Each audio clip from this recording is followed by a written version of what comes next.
అధిక బరువు అనేక సమస్యలకు కారణం. సాహితీ యోగా ఆన్లైన్ క్లాసులో జాయిన్ అవ్వండి. నమస్తే, వెల్కమ్ టు సుమన్ టీవీ. నేను మీ కృష్ణవేణి. ఆర్ట్ అండి, ఆర్టిస్టుల్ని కూడా శిక్షిస్తారా అని ఒకటి బ్రహ్మానందం డైలాగ్ ఉంటుంది. అలా ఇన్ఫ్లుయెన్సర్స్ ఆర్టిస్టులు అండి, వాళ్ళని ఎంకరేజ్ చేయాలి, వాళ్ళని విమర్శించద్దు. ఎందుకంటే వాళ్ళకి హక్కు ఉందంట, అలా సెమీ న్యూడిటీ ఫోటోలు పెట్టుకునే హక్కు ఉందంట స్త్రీలు గనక. కర్మ, ఈ మాటలు వినాల్సి వస్తుంది అని ఎప్పుడు అనుకోలేరు. నేను ఎవరి గురించి మాట్లాడుతారో మీకు తెలుసు. విష్ణుప్రియ గారు, కంగ్రాచులేషన్స్, మీకు 8,000 మంది సబ్స్క్రిప్షన్ తీసుకున్నారు, 30 లక్షల పైచిలకు డబ్బులు హ్యాపీగా సంపాదిస్తున్నారు. ఫస్ట్ ఆఫ్ ఆల్ మీకు కంగ్రాచులేషన్స్. అదే దారిలో మరొక ఇన్ఫ్లుయెన్సర్ అశు రెడ్డి కూడా చేరింది. 2,000 పైచిలకు సబ్స్క్రైబర్స్ ఆల్రెడీ ఉన్నారు. మన కరువు బ్యాచ్ ఎట్లాగో వాళ్ళని ఏమాత్రం డిసప్పాయింట్ చేయకుండా 2,000, 3,000, 3,000, 5,000గా ఖచ్చితంగా సబ్స్క్రిప్షన్ పెంచుతారు. ఎందుకంటే కరువు బ్యాచ్ మీద ఆ మాత్రం నమ్మకం ఉంది మనకు. ఇక అశు రెడ్డి నన్ను మోసం చేసి 10 కోట్లు తీసుకుందనే న్యూస్ వస్తున్న తరుణంలో ఆమె ఏం పడుచుకోకుండా ముందు సబ్స్క్రిప్షన్లకు చేరగండి అని చెప్తున్నారు. ఎంత బిందాస్ లైఫ్లు వాళ్లకు. ఈ ఇన్ఫ్లుయెన్సర్స్ ని ఫస్ట్ ఇన్ఫ్లుయెన్సర్స్ అనొద్దు, కానీ ఇంకా ఆప్షన్ లేదు, అదే పేరు పెట్టుకున్నాం మనం. ఇవాళ విష్ణుప్రియకు 8,000 పైచలకు సబ్స్క్రిప్షన్స్, అశు రెడ్డికి 2,000 పైన. తప్పేముంది? ఇన్స్టాగ్రామే పెట్టింది కదా. అవును, చట్టము, న్యాయము, నైతికత అని 3 ఉంటాయి. కొన్ని చట్ట ప్రకారం, న్యాయస్థానం ప్రకారం తప్పు కాకపోవచ్చు, కానీ నైతికంగా అవి తప్పే. కనుక భారతదేశం, ముఖ్యంగా హైందవ ధర్మాన్ని పాటించే వాళ్ళం, భారతదేశ విలువలకు కట్టుబడి ఉన్న వాళ్ళం, కేవలం ఇక్కడ చట్ట న్యాయం కాదు, ధర్మం, నీతి, ఈ 2 కాళ్ల మీదనే మనం ఆధారపడి బతుకుతున్నాం. ఇప్పుడు పోనీ ఈ పని చేశారు కదా, సబ్స్క్రిప్షన్ పెట్టుకున్నారు కదా, 8,000 మంది సబ్స్క్రిప్షన్ చేసుకుంటే 32 లక్షల పైగా వస్తుంది కదా. ఐటీ డిపార్ట్మెంట్ ఏం చేస్తుంది? ఒకడు చచ్చి చెడి ఉద్యోగం సంపాదించుకుంటే దాన్ని అన్ని ఆధారు ప్యాన్కి లింక్ చేసి రేషన్ కార్డులు కూడా గుంజుకుంటుంది గవర్నమెంట్. ఇంట్లో ఒక కొడుకు ఎవరైనా డబ్బులు సంపాదిస్తే మీకు ఇంత సంపాదన వస్తుంది కనుక మీ రేషన్ కార్డు మొత్తం క్యాన్సిల్ అని చెప్తుంది. ఐటీ వేస్తారు, మొత్తం కట్లు పోతాయి. మరి వీళ్ళు నెలకు 30-40 లక్షలు బహిరంగంగా అఫీషియల్గా కనిపిస్తుంటే ఎక్కడికి వేస్తారు మీరందరూ? మామూలు మాట వినకుంటే మాత్రం రైడ్లు చేస్తారు కదా. వీళ్ళ ఆస్తులు. మళ్ళీ పెద్ద ట్విస్ట్ ఏంటంటే, వీళ్ళు ఇంటర్వ్యూలకు వచ్చి పగిలిపోయిన టైల్స్ ఉన్న రూమ్లోనే ఉంటున్నాను నేను, కటిక పేదరాల్ని అని చెప్తుంటారు చూడండి. వీళ్ళు బై మిస్టేకులు ఇంత టాలెంట్ని ఎందుకు వాడుకోవట్లేదు? ఇండస్ట్రీ యాక్టర్లుగా ఆస్కార్లు అన్నీ మనకే వస్తాయి.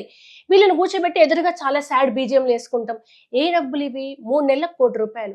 ఇంకొందరు అంటారు మీకు ఈర్ష, వాళ్ళు సంపాదించుకుంటే. ఈర్ష కాదు నాయన, ఒక దొంగ లేదా ఒక గూండా వచ్చి డబ్బులు సంపాదించుకుంటే వ్యతిరేకిస్తే అది ఈర్ష కాదు, ఇది సమాజ పోకడకు రాంగుగా ఉన్నది అని.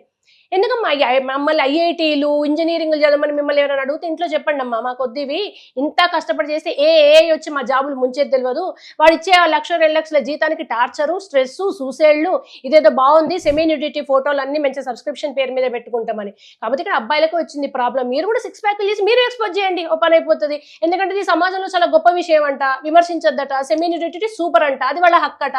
ఇంకేం మాట్లాడతాం అట్లాంటి వాళ్ళ గురించి? మనము ఇక్కడ నీతి అంటే ఏంటిదంటే, నువ్వు చేసే పని చట్టపరంగా, న్యాయస్థానం పరంగా కరెక్ట్ అయినప్పుడు బహిరంగంగా చెప్పుకుంటున్నావా? తప్పు కాదు కదా. నా వ్యాపారం ఇది, నేను ఈ ఫోటోలు పెట్టుకుంటా అని చెప్పుకుంటే తప్పులేదు. కానీ నువ్వు చేసే పనిని నువ్వే చెప్పుకోలేకపోతున్నావు అంటే అదే తప్పు.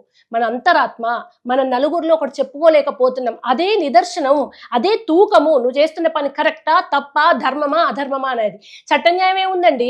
హత్యలు, అత్యాచారాలు చేసిన వాళ్ళకి శిక్షలు పడతలేవు. ఇన్స్టాగ్రామ్ వాడు పెట్టిండు ఒక ఆప్షన్, వీళ్ళు వాడుకుంటున్నారు. అవును, న్యాయపరంగా ఎటువంటి తప్పు లేదు, చట్టపరంగా ఎటువంటి తప్పు. ఇంకొక మహానుభావుడు అంటారు, ఆ బి గ్రేడ్ మూవీస్ సినిమా థియేటర్లలో వేస్తే టికెట్ కొనుక్కొని పోతలేరా, వాడికి తెలియదా? అదే ఇది కూడా అంతే అట. మరి ఒప్పుకోండి, ఇది కూడా బి గ్రేడ్ మూవీ లాంటిదే, ఇదంతా బ్లూ ఫిల్మ్ లాగానే చేస్తే ఆ మాటను ఒప్పుకోండి. అండ్ సిగ్గుండాలి ఇట్లా మాట్లాడడానికి. గంజాయి అమ్మిరు అనుకోండి రోడ్డు మీద, వాడు అమ్మిండు కనుకనే వీడు కొన్నాడు, లేదా వీడు కొంటున్నాడు కనుకనే వీళ్ళు అమ్ముతున్నారు అని సేమ్ వదిలేస్తారా?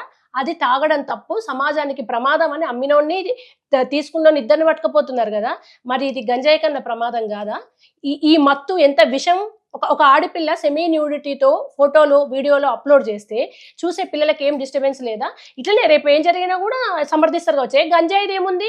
వాళ్ళు అమ్మినందుకు వీళ్ళు కొన్నారు, వీళ్ళు కొంటున్నారు కనుకనే వాళ్ళు వస్తున్నారు, పాపం వాళ్ళ తప్పులేదు అంటే. ఇప్పుడు చూస్తున్నారంట, అన్ని తెలిసే చూస్తారు అంటే తెలివి ఉండదు, మెచ్యూరిటీ ఉండదు, చూస్తారు అట్లా అని మొత్తం మేము ఏది పడితే అదే చేస్తామంటారా? సమర్థించేటలకు సిగ్గు లేదు, బుద్ధి లేదు మీకు? మీ ఇళ్లలో ఆడాలని సేమ్ డబ్బులు వస్తాయి కదా, మీరు కూర్చోండి. సపోర్ట్ చేస్తున్న వాళ్ళందరూ మీ ఇంట్లో ఆడవాళ్ళను సేమ్ సబ్స్క్రిప్షన్ తీసుకుని అవే ఫోటోలు పెట్టమనండి.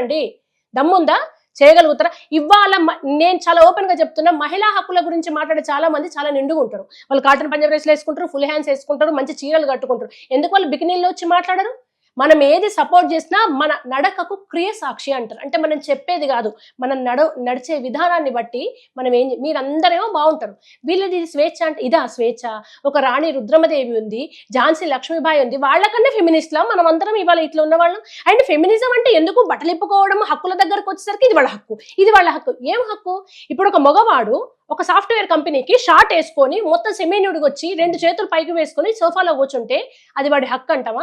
మొగైనా ఆడైనా ఒక డీసెన్సీ, ఒక మంచి వస్త్రధారణ లేకుంటే ఎవరినైనా తిడతాము.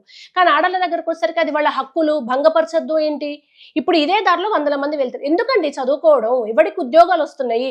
వాడికి వచ్చే అరాకొర ఉద్యోగాల నుంచి జిఎస్టీలని ఐటీలని మొత్తం పోతున్నాయి కదా, రేషన్ కార్డు కూడా ఉంటుంది. ఇదేదో బాగుంది కదా, కొంచెం అందంగా ఉన్న అమ్మాయి అయితే అయిపోతుంది. ఎంత కరువు బ్యాచ్ అంటే ఏఐ తోటి అమ్మాయిల వీడియోలు పెడితే అది ఏఐ అని తెలవకుండా సబ్స్క్రిప్షన్ పెడితే ఆ ఏఐ ఒక మరం బొమ్మ ఆడదాని కోసం 1000 మంది సబ్స్క్రైబ్ చేసుకొని లక్షల రూపాయలు పెడుతున్నారు. ఇంత కరువైందయ్యా అయినా మీకు.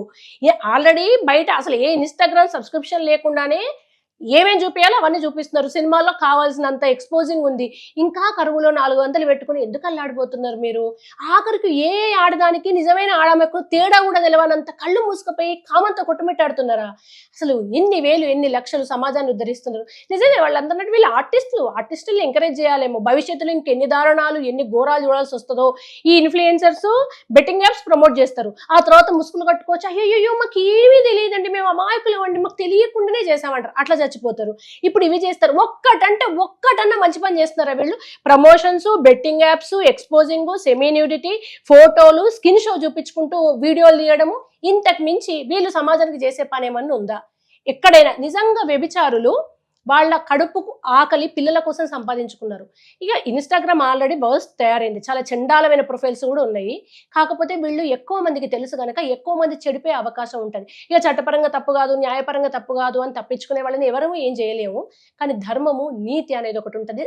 అన్నిటికి మించి సామాజిక బాధ్యత ఉంటుంది. మీ నెత్తి మీద ఇన్ఫ్లుయెన్సర్ అని ఒక కిరీటాన్ని పెట్టి చచ్చారు కదా సమాజం, దానికోసమన్నా మీరు కొంచెమన్నా బాధ్యతగా వ్యవహరించండి. వీళ్ళకి తిట్టినా సిగ్గులేదే, తిట్టిరని ఇట్లా దూపుకొని మనకు బిల్డింగ్లు వచ్చినాయా, కార్లు వచ్చినాయి, ఇంతే. వాళ్ళకు చాలా క్లారిటీ ఉంది. ఇదంతా అయిన తర్వాత వాళ్ళని సపోర్ట్ చేయడానికి ఒక పిఆర్ మీడియా ఉంటుంది, పిఆర్ టీమ్ ఉంటుంది. 30 లక్షలు 3 లక్షలు వాళ్ళ ముఖాన పడిస్తే వాళ్ళు 100 కామెంట్లు పెడతారు, సూపర్ చేసింది, నీకేమైందే, నీకేం రోగమే అని మమ్మల్ని తిట్టడానికి కింద కామెంట్ సెక్షన్ లో వాళ్ళు రెడీ ఉంటారు. మేము ఇవి చేయడం ద్వారా సబ్స్క్రిప్షన్స్ పెరగరమ్మా. పెరిగి ఒక రోజు ఈ వ్యతిరేకత ఎక్కువ వస్తే రిపోర్ట్లు కొట్టి ఇన్స్టాగ్రామ్ వాడి ఆప్షన్ తీసేయాలి, లేదా వాళ్ళ ఇన్స్టాగ్రామ్ అన్న పోవాలి. అందుకే ఇన్ని మీడియా ఛానళ్ళు ఇది తప్పు అని మొత్తుకుంటున్నాయి. మీరు సమాజానికి ఉపయోగపడే పని చేస్తే చేయండి, లేకుంటే నోరు మూసుకొని ఉండండి. ఇటువంటి దరిద్రాన్ని మాత్రం పెంచి పోషించకండి.